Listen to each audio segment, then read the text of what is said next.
Okay, what's up, guys? Welcome back to Born Without Boundaries. This is your astrology forecast for the Taurus full moon that's coming up. So the sun just moved into Scorpio, and happy Scorpio season, everybody. But that means that there's going to be a new moon and a full moon, right? We have two moon cycles that are going to be we have the whole moon cycle that's going to happen over Scorpio season, but we have one new moon, we have one full moon. Sometimes there are two full moons. The second of those would be a blue moon. Sometimes there are two new moons. The second of those would be a balsamic or a black moon. This month we have one new moon, one full moon, like most months. And the full moon is always in the opposite sign than what it is, because that's how a full moon is created. A full moon is when the moon is opposite the sun. But unlike most oppositions, full moons enable, since the moon isn't a planet and the sun isn't a planet, they're luminaries. So they're all about light and connection through light. So the full moon is when the light of the sun can be fully reflected off of the entire face of the moon. And it's going to be a super moon, so it's going to be beautiful. I mean, can we just take 1 second to enjoy and appreciate the beauty that is the astronomy of it all? You look up into the sky and you're going to see, I think, the largest super moon of the year. It's quite divine. It's going to just be beautiful. So get your cameras ready, dial into those YouTube videos that'll teach you how to use the camera correctly so you can actually catch the moon instead of that big blurry thing that most of us snap pictures of. Get ready, because it's going to be huge. It's going to be beautiful. We can all just enjoy that, right? But for those of you who are here for the astrology discussion, let's talk about it, because when the moon is in Taurus, it's what's called exalted. An exalted position is really when it shines the brightest, if you will, talking about a moon, when it behaves the best of itself. And if you think of the moon, emotional, intuitive, and it's in an earth sign, it means it's also grounded, which means you get the best of everything that the moon has to offer, because it has that grounded, kind of self-controlled energy that is Taurus energy. So it's just the best of itself. Very sensual, very loving, very generous, very kind, very secure in itself. But I think sensuality is what comes to mind the most, simply because it is happening in Scorpio season. Ironic that the moon is in its fall position, not detriment, but in its fall position when it's in Scorpio. So now the sun is in Scorpio.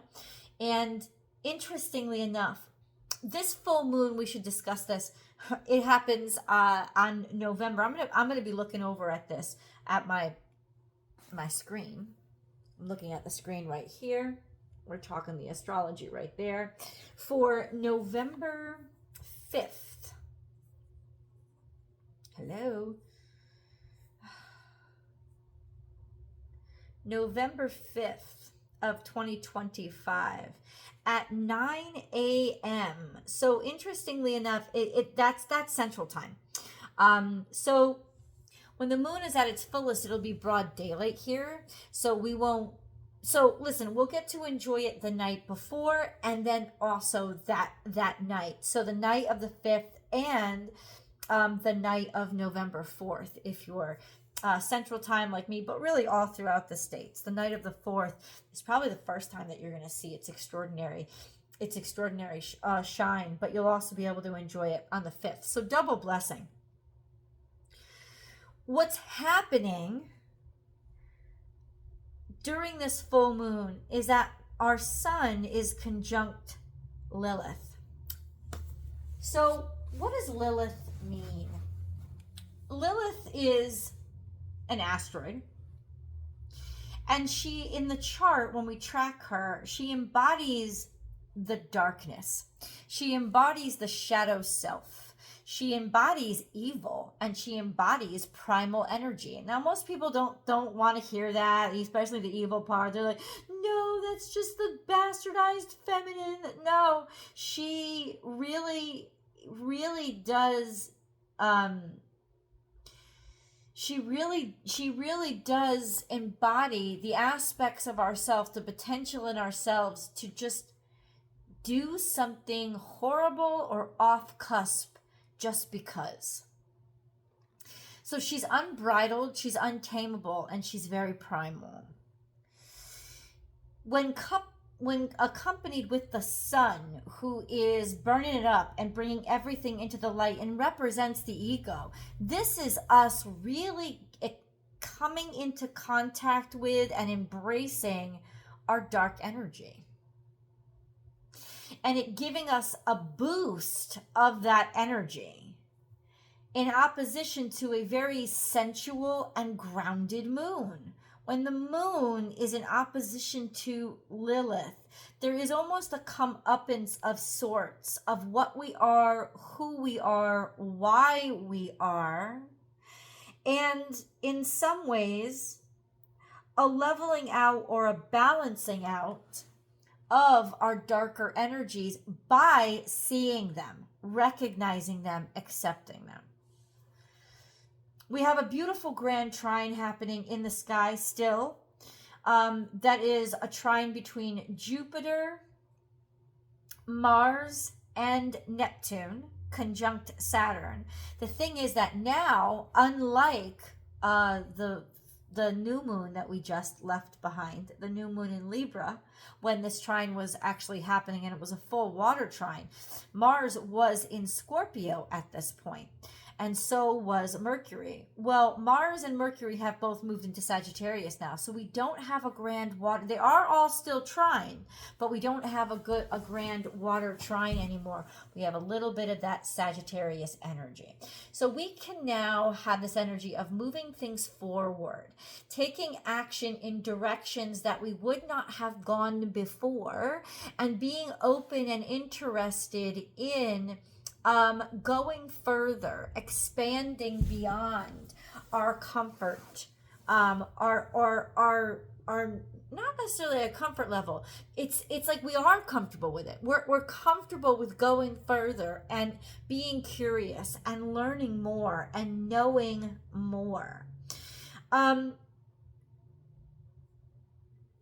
wrote a few things down and I want to share them with you so I get them all out and I don't forget any of it. And this will include those zodiac signs that are going to be impacted the most and how. So hold on, listen up. The full moon in Taurus will occur at 13 degrees Taurus. So it's dead center with the sun conjunct Lilith at 16 degrees. Lilith is at 16 degrees in Scorpio. The sun during the full moon, of course, will be at 13 degrees. So there's a 3-degree conjunction, which is a tight conjunction, and they are both in Scorpio. Lilith in Scorpio is like there's no end to the darkness and the hedonism. Lilith is the energy of darkness, the shadow self, evil, primal, raw, hedonism. When it conjuncts the sun, it is incorporated outwardly and visibly on the surface, showing the untamable and unacceptable parts of you. In Scorpio, this could be taken to hedonistic extremes and reveal some very dark shit about the self. Especially powerful for those born around the 6th of November, the 5th or 6th of November, or the 5th or 6th of May. So that would be second decan Scorpio, second decan Taurus.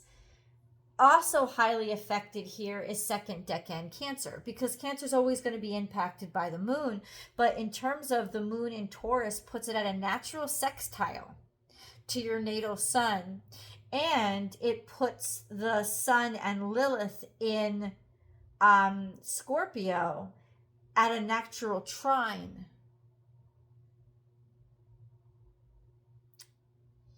Interesting, right? A comfort level with those aspects of the self that we had before maybe not wanted to admit to, own up to, fess up to. But let me say this, there's a surge of power that you will feel because of the togetherness and the connection of all of yourself, as opposed to piecemealing it. The wholeness and completeness of everything that you are is going to be quite profound at this point.